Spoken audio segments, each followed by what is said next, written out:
ಸಾವಿನ ಸಂಖ್ಯೆ 46,000 ಸೈನಿಕರು ಯುಕ್ರೇನ್ನವರು ಸತ್ತೋಗಿದ್ದಾರೆ. 12,000 ರಷ್ಯಾದ ನಾಗರಿಕರು, 95,000 ರಷ್ಯಾದ ಸೈನಿಕರು ಸತ್ತೋಗಿದ್ದಾರೆ. ಇಬ್ಬರಲ್ಲೂ ಸೈನಿಕರಿಲ್ಲ. ಇಲ್ಲಿ ಎರಡೂ ದೇಶದಲ್ಲಿ ಹೆಂಗಾಗಿದೆ ಅಂದರೆ, ಕೈಕಾಲು ಗಟ್ಟಿ ಇರುವ ಹುಡುಗರು ಬೀದಿಲಿ ಓಡಾಡಂಗಿಲ್ಲ, ಮಿಲಿಟರಿಯವ್ರು ಹಿಡ್ಕೊಂಡೋಗಿ ಯುದ್ಧಕ್ಕೆ ಕಳಿಸ್ಬಿಡ್ತಾರಂತೆ, ಯೂನಿಫಾರ್ಮ್ ಹಾಕಿ ವೆಪನ್ ಕೊಟ್ಟು ಬಡ್ದಾಡ್ ಹೋಗಿ ಅಂತ. ಎರಡೂ ದೇಶಗಳಲ್ಲಿ ಈ ಭಾರತದಿಂದ ಹೋದಂಥ ಕೆಲವು ಯುವಕರು ನೌಕರಿ ಹುಡುಕೊಂಡು ಹೋಗಿ ಅವ್ರು ಈ ಮಿಲಿಟ್ರಿ ಅವ್ರ ಕೈಗೆ ಸಿಕ್ಕಾಕ್ಕೊಂಡು ಅವ್ರಿಗೆ ಹತ್ತಿರ ಯುದ್ಧ ಮಾಡೋಕೆ ಹಚ್ಚಿ ಏನೇನೋ ಆಗ್ಬಿಡ್ತದು. ಹಾಗಾಗಿದೆ ಪರಿಸ್ಥಿತಿ. ಜನ ಇಲ್ಲ ಅಲ್ಲಿ ಯುದ್ಧ ಮಾಡೋದಕ್ಕೆ. 5,000 ಕೋಟಿ ಪರ್ ಡೇ ರಷ್ಯಾದ ಖರ್ಚಿದೆ. 18 ಲಕ್ಷ ಕೋಟಿ ಖರ್ಚಾಗಿದೆ ರಷ್ಯಾದಿಂದ ತನಕ. ಅದರ ಮಧ್ಯದಲ್ಲಿ ಇವರೇನು ಅಮೆರಿಕದವ್ರು ಹೇಳಿದ್ರಲ್ಲ, ಟ್ರಂಪ್ ಹೇಳಿದ್ರಲ್ಲ, $250 ಬಿಲಿಯನ್, $350 ಬಿಲಿಯನ್ ಕೊಟ್ಟಿದ್ದೀವಿ ನಿಮಗೆ ಅಂತ. ಆ ದುಡ್ಡನ್ನು ವಾಪಸ್ ಕೊಡಿ ಅಂತ ಕೂತ್ಕೊಂಡ್ಬಿಟ್ಟಿದ್ದಾರೆ. ಈಗ ಜೆಲೆನ್ಸ್ಕಿ ಏನು ಅಂದ್ಕೊಂಡ್ರು, ಅರೆ ನೀವು ನಮಗೆ ಮಿಲಿಟ್ರಿ ಸಹಾಯ ಮಾಡಿದ್ರಿ ಅಂದ್ಕೊಂಡ್ವಿ ನಾವು. ಇಲ್ಲ ಹಂಗ್ರಿ ಪುಕ್ಸಟ್ಟೆ ಕೊಡೋಕ್ಕಾಗತ್ತಾ, ವಾಪಸ್ ಕೊಡು ಅಂತ. ಎಲ್ಲಿಂದ ಕೊಡ್ತಾರೆ ದುಡ್ಡು? ಅಷ್ಟು ದುಡ್ಡು ವಾಪಸ್ ಕೇಳಿದ್ರೆ ಇಲ್ಲ ದುಡ್ಡು. ಅದಕ್ಕೆ ಯುಕ್ರೇನ್ನಲ್ಲಿನ ಖನಿಜಗಳ ಮೇಲೆ ಅಮೇರಿಕದ ಕಣ್ಣು. ನಿಮ್ಮಲ್ಲಿ ಓರ್ ಇದ್ದಾವೆ, ಬೇರೆ ಬೇರೆ ಖನಿಜಗಳು, ಅದಿರಿದೆ, ಮಿನರಲ್ಸ್, ಅವನ್ನ ಅಮೇರಿಕಕ್ಕೆ ಕೊಡಿ ಅಂತ. ನಾವು ಬಂದು ಗಣಿಗಾರಿಕೆ ಮಾಡ್ತೀವಿ ನಿಮ್ಮ ದೇಶದಲ್ಲಿ. ಎಷ್ಟು ಅದಿರಿನ ಉತ್ಪಾದನೆ ಆಗುತ್ತೋ 50% ಅದರಲ್ಲಿ ನಿಮಗೆ ಕೊಡ್ತೀವಿ, ಇನ್ನು 50% ನಮಗೆ. ಆ ಮೂಲಕ ನಿಮಗೆ ಕೊಟ್ಟಿರುವ ವೆಪನ್ಸಿನ ದುಡ್ಡನ್ನು ನಾವು ರಿಕವರಿ ಮಾಡಿಕೊಳ್ತೀವಿ ಅಂತ ಅಮೇರಿಕ ಎಕ್ಸ್ಪೋಸ್ ಆಗೋದೇ ಹಿಂಗೆ. ಇರಾಕ್ ಮೇಲೆ ದಾಳಿಗೆ ಹೋದ್ರಲ್ಲ, ವೆಪನ್ಸ್ ಆಫ್ ಮಾಸ್ ಡಿಸ್ಟ್ರಕ್ಷನ್ ಇಟ್ಕೊಂಡಿದ್ದಾನೆ ಸದ್ದಾಮ್ ಹುಸೇನು. ನಾವು ಅವುಗಳನ್ನು ಡೆಸ್ಟ್ರಾಯ್ ಮಾಡುವ ಮೂಲಕ ಜಗತ್ತಿನಲ್ಲಿ ಶಾಂತಿ ಸ್ಥಾಪಿಸಬೇಕು ಅಂತ ಇರಾಕ್ ಮೇಲೆ ದಂಡ ಎತ್ಕೊಂಡು ಹೋದ್ರಲ್ಲ. ಎಲ್ಲ ಕಡೆ ಹುಡುಕಿದ್ರು ದೇಶ ತುಂಬ ವೆಪನ್ಸ್ ಆಫ್ ಮಾಸ್ ಡಿಸ್ಟ್ರಕ್ಷನ್, ಸಮೂಹ ನಾಶದ ಶಸ್ತ್ರಾಸ್ತ್ರಗಳು. ಲಾಸ್ಟಿಗೆ ಎಲ್ಲೆಲ್ಲೆಲ್ಲ ಹುಡುಕ್ಬೇಕು ಅವನ್ನ. ಸದ್ದಾಮ್ ಹುಸೇನ್ ಸಿಕ್ಕಾಗ ಆತನ ಬಾಯೊಳಗೂ ಬ್ಯಾಟ್ರಿ ಬಿಟ್ಟು ನೋಡಿದ್ರು ಅಮೇರಿಕದವ್ರು, ಇಲ್ಲೇನಾರು ಇಟ್ಕೊಂಡಿದ್ದಾನೆ ಇವನು ಅಂತ. ಆ ಲೆವೆಲಿಗೆ ಹುಡುಕಿದ್ರು, ಸಿಗಲಿಲ್ಲ ಏನು. ಅಲ್ಲಿ ಅಮೇರಿಕದ ಉನ್ನತ ಸೇನಾಧಿಕಾರಿಯೊಬ್ಬ ಒಂದು ಮಾತು ಹೇಳಿದ್ರು, ನಾವು ಅಫ್ಘಾನಿಸ್ತಾನಕ್ಕೆ ಇರಾಕಿಗೆ ಯಾಕೆ ಬರ್ತೀವಿ? ಆಯಿಲ್ ಸಲುವಾಗಿ ಬರ್ತೀವಿ. ಇಲ್ಲಿ ಗಜ್ರಿ ಮೂಲಂಗಿ ಬೆಳೀತಿದ್ರೆ ನಾವು ಬರ್ತಿದ್ವಾ ಇಲ್ಲಿ ಅಂತ. ಭಾಳ ವೈರಲ್ ಆಗಿತ್ತು ಆ ಮಾತು. ಈಗ ನೋಡಿ, ಯುಕ್ರೇನಿಗೆ ನೀವು ಯುದ್ಧ ಮಾಡಿ ನಿಮ್ಮ ಜೊತೆಗೆ ನಾವಿದ್ದೀವಿ ಅಂತ ಹೇಳಿ ವೆಪನ್ಸ್ ಕೊಟ್ಟು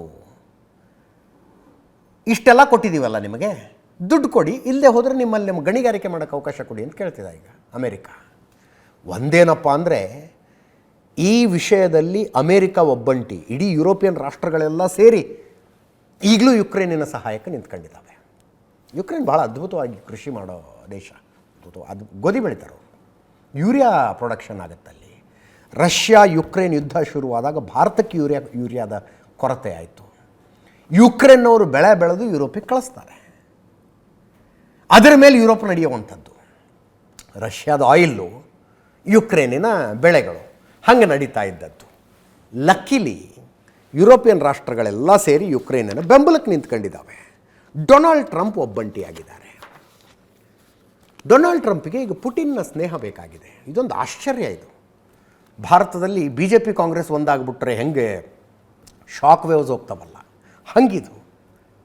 ಇಂಡಿಯಾ ಪಾಕಿಸ್ತಾನ ಒಂದಾದಂಗಪ್ಪ. Donald Trump, Vladimir Putin America Russia ಭಾಯಿ ಅಂತ ಘೋಷಣೆ ಮಾಡೋದೊಂದು ಬಾಕಿ ಇದೆ ಈಗ. ಅಂಥ ಪ್ರೀತಿ. ಎರಡನೇ ಅವಧಿಗೆ ಅಧಿಕಾರಕ್ಕೆ ಬಂದ ಡೊನಾಲ್ಡ್ ಟ್ರಂಪ್ ಎಂಥ ಬಿಸ್ನೆಸ್ ಮೈಂಡೆಡ್ ಆಗಿಬಿಟ್ಟಿದ್ದಾರೆ ಅಂದರೆ, ಎಂಥ ಬಿಸ್ನೆಸ್ ಮೈಂಡು. ಭಾರತೀಯ ರೂಪಾಯಿಯಲ್ಲಿ 44 ಕೋಟಿನ 43 ಕೋಟಿನ ಬರುತ್ತೆ. ಅಷ್ಟು ದುಡ್ಡು ಕೊಡುವವರಿಗೆ ಅಮೇರಿಕದಲ್ಲಿ ಗೋಲ್ಡನ್ ಕಾರ್ಡ್ ಅಂತ ಇನ್ನೊಂದು ಕಾರ್ಡ್ ಕೊಡ್ತೀವಿ ಅಂತ ಹೊರಟಿದ್ದಾರೆ. ನರೇಂದ್ರ ಮೋದಿ ಅಷ್ಟು ಒಳ್ಳೆ ಫ್ರೆಂಡ್ ಅಂದ್ಕೊಂಡ್ರೂ ಕೂಡ ಮೋದಿ ಅಮೇರಿಕಾದ ವಿಸಿಟ್ನಲ್ಲಿ ನಡೆದಿದ್ದಷ್ಟು ಬಿಸ್ನೆಸ್ ಮಾತುಕತೆನೆ. F-35 ಕೊಡ್ತೀವಿ ಬೇಕಾ? ನಮ್ಮ ಹಾರ್ಲಿ ಡೇವಿಡ್ಸನ್ ಬೈಕು ಇಂಡಿಯಾಕ್ಕೆ ಬಂದರೆ 100% ಟ್ಯಾಕ್ಸ್ ಹಾಕ್ತಿರಂತೆ. ನಾವು ಇಂಡಿಯಾದಿಂದ ಏನೋ ತರಿಸ್ಕೊಂಡ್ರು 100% ಟ್ಯಾಕ್ಸ್ ಹಾಕ್ತೀವಿ ನೋಡಿ ಇನ್ಮೇಲೆ. ಇಂಥವೇ ಮಾತುಕತೆ ಆಗಿದ್ದು ಭಾರತದ ಜೊತೆಗೆ. ಈ ಡೊನಾಲ್ಡ್ ಟ್ರಂಪ್ಗೆ Russia looks like a bigger market. ಯುಕ್ರೇನ್ಗಿಂತ ರಷ್ಯಾ ದೊಡ್ಡ ಮಾರ್ಕೆಟು ಅನ್ನಿಸ್ತಿದೆ. ರಷ್ಯಾದ ಜೊತೆಗಿನ ವ್ಯವಹಾರದಲ್ಲಿ ಲಾಭ ಆಗುತ್ತೆ ಅನ್ನಿಸ್ತಿದೆ. ಶತಾಯ ಗತಾಯ ಈಗ ಯುಕ್ರೇನಿಗೆ ಸುಮ್ಮನೆ ರೀ, ನಾ ಹೇಳ್ತಿಲ್ವಾ, ಸುಮ್ಮನೆ ರೀ ನೀನು, ಹೆಂಗೆ ಸುಮ್ಮನಿರ್ಬೇಕು? ಯಾವ ಟರ್ಮ್ ಮೇಲೆ ಅಂತ ಕೇಳ್ತಿದ್ದಾರೆ ಝೆಲೆನ್ಸ್ಕಿ. ಟರ್ಮ್ ಅಂದರೆ ಕದನ ವಿರಾಮ, ಇಂತಿಂಥ ಕಂಡೀಷನ್ಗಳ ಆಧಾರದ ಮೇಲೆ ಅಂತ ಒಂದು ಆಗಬೇಕಲ್ಲ. ಏನು ಕದನ ವಿರಾಮ? ಈಗ ಯುಕ್ರೇನು ಏನು ಸಣ್ಣ ಪುಟ್ಟ ಹೊಡೆದಾಡಲಿಲ್ಲ ಈ ಯುದ್ಧದಲ್ಲಿ, ಆಶ್ಚರ್ಯಕರ ರೀತಿಯಲ್ಲಿ ಫೈಟ್ ಕೊಟ್ಟಿದೆ ಇದು. ಅಫ್ಕೋರ್ಸ್ ವೆಪನ್ನ ಸಹಾಯ ಇದ್ದ ಕಾರಣಕ್ಕೆ. ರಷ್ಯಾದ ಒಂದು 11% ಭೂಮಿಯನ್ನು ಯುಕ್ರೇನ್ ವಶಪಡಿಸ್ಕೊಂಡಿದೆ. ರಷ್ಯಾ ಯುಕ್ರೇನಿನ 11% ಭೂಮಿಯನ್ನು ವಶಪಡಿಸ್ಕೊಂಡಿದೆ. ಯುಕ್ರೇನ್ ಕೂಡ ರಷ್ಯಾದ ಕೆಲವು ಭಾಗಗಳನ್ನು ವಶಪಡಿಸಿಕೊಂಡಿದ್ದಾವೆ. ಈಗ ರಷ್ಯಾ ಎಷ್ಟು ಯುಕ್ರೇನನ್ನು ಗೆದ್ಕೊಂಡಿದೆ ಅದಷ್ಟು ರಷ್ಯಾಗೆ ಇಟ್ಕೊಂಡ್ಬಿಡೋದಂತೆ. ಯುಕ್ರೇನ್ ರಷ್ಯಾದ ಯಾವ್ಯಾವ ಭೂಭಾಗಗಳನ್ನು ಗೆದ್ಕೊಂಡಿದೆಯಲ್ಲ ಅದನ್ನು ಯುಕ್ರೇನ್ ರಷ್ಯಾಗೆ ವಾಪಸ್ ಕೊಡ್ಬೇಕಂತೆ. ಈ ಕದನ ವಿರಾಮದ ಟರ್ಮ್ಸ್ ಇವೆಲ್ಲ. ಯುಕ್ರೇನಿನ ಮೇಲೆ ದಾಳಿ ಮಾಡಿದ್ದಕ್ಕೆ ಒಂದು ಹಿಸ್ಟಾರಿಕಲಿ ಒಂದು ಟರ್ಮ್ ಇರುತ್ತೆ ರೀ, ಒಂದು ನಷ್ಟ ತುಂಬಿಸಿಕೊಡೋದು ಅಂತ. ಅದನ್ನೇನು ಮಾಡೋಂಗಿಲ್ಲವಂತೆ ರಷ್ಯಾ. ಮುಗೀತಿಲ್ಲಿಗೆ, ಆಗಿದ್ದಾಗೋಯ್ತು, ನಿಮ್ಮ ಪಾಡಿಗೆ ನೀವಿರಿ, ನಮ್ಮ ಪಾಡಿಗೆ ನಾವಿರಿ, ಹಂಗೆ ಉಳ್ಕೊಂಡು ಬಿಡಿ ಅಂತ. ಹೆಂಗಾಗತ್ತೆ ಅಂತಿದ್ದಾರೆ ಝೆಲೆನ್ಸ್ಕಿ. ಆಯ್ತಪ್ಪ, ಪುಟಿನ್ ಹತ್ರ ಬರೆದು ಕೊಡಿ, ಮುಂದೆ ಯಾವತ್ತೂ ಯುಕ್ರೇನ್ ಮೇಲೆ ನಾವು ಯುದ್ಧ ಸಾರೋದಿಲ್ಲ ಅಂತ ಬರ್ಸ್ಕೊಳ್ಳಿ. ಇಲ್ಲ ಅದೆಲ್ಲ ಆಗೋದಿಲ್ಲ, ಆಗಿದ್ದಾಗೋಯ್ತು, ಇನ್ನು ಇವತ್ತಿಂದ ಸುಮ್ಮನೆ ಇದ್ದು ಬಿಡಿ ಅಂತ ಎದ್ದೋಗ್ಬಿಟ್ರು ಅವ್ರು. ಮಾತುಕತೆ ಬಿಟ್ಟು ಎದ್ದೋಗ್ಬಿಟ್ರು. ರಷ್ಯಾ ಅದನ್ನು ಟಾಂಟ್ ಮಾಡ್ತಾ ಇದೆ, ಹಂದಿಗಿಂದಿ ಅಂತೆಲ್ಲ ಹೇಳಿ ಯುಕ್ರೇನ್ ಅಧ್ಯಕ್ಷನಿಗೆ. ಸರಿಯಾಗಾಯಿತು ವೈಟ್ ಹೌಸಲ್ಲಿ ಅಂತ ರಷ್ಯಾದ ಕಡೆಯಿಂದ ಪ್ರತಿಕ್ರಿಯೆ. ಇದು ಮಾತುಕತೆ ಅರ್ಧಕ್ಕೆ ಬಿಟ್ಟು ಎದ್ದು ಹೋಗಿದ್ದಿದ್ದು, ಸಿಟ್ಟಿಗೆ ಎದ್ದು ಹೋಗ್ಬಿಟ್ರು ಝೆಲೆನ್ಸ್ಕಿ. ನೋಡ್ರಿ, ಸಣ್ಣ ದೇಶನೋ ದೊಡ್ಡ ದೇಶನೋ ಬಡ ದೇಶನೋ ಶ್ರೀಮಂತ ದೇಶನೋ, ಅಧ್ಯಕ್ಷರು ಅಂದ್ರೆ ಅಧ್ಯಕ್ಷರು. ಒಂದು ದೇಶಕ್ಕೆ ಅತಿಥಿಯಾಗಿ ಬಂದಿದ್ದಾರೆ ಅಂದರೆ ಕೊಡಬೇಕಾದ ಮರ್ಯಾದೆ ಕೊಡಬೇಕು, ಇಲ್ಲ ಕರೆಸ್ಕೋಬಾರ್ದು. ಕರೆಸ್ಕೊಂಡು ಹಿಂಗೆ ಮಾಡೋದು ಅಸಹ್ಯ. ಇದೊಂಥರ ಎರಡು ದೇಶಗಳ ಮಧ್ಯದ ಮಾತುಕತೆಯಲ್ಲಿ ಲೋವೆಸ್ಟ್ ಲೆವೆಲ್ ಅನಿಸ್ಬಿಡ್ತು. ಮಾತುಕತೆಗಳು ಹಿಂಗಾಗಿರ್ಬೋದು, ಬಟ್ ಜಗತ್ತಿಗೆ ಕಾಣೋ ಹಂಗಲ್ಲ. ಇದರೊಂದಿಗೆ ಇವತ್ತಿನ ನ್ಯೂಸ್ ಅವರು ಮುಗಿಸ್ತಾ ಇದ್ದೀನಿ. ನೇರ ದಿಟ್ಟ ನಿರಂತರ ಸುದ್ದಿಗಾಗಿ ನೋಡ್ತಾ ಇರಿ ಏಷ್ಯಾನೆಟ್ ಸುವರ್ಣ ನ್ಯೂಸ್.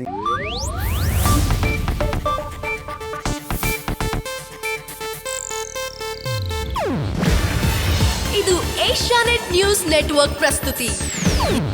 ನೀವು ನೋಡ್ತಿದ್ದೀರಾ ಏಷ್ಯಾನೆಟ್ ಸುವರ್ಣ ನ್ಯೂಸ್.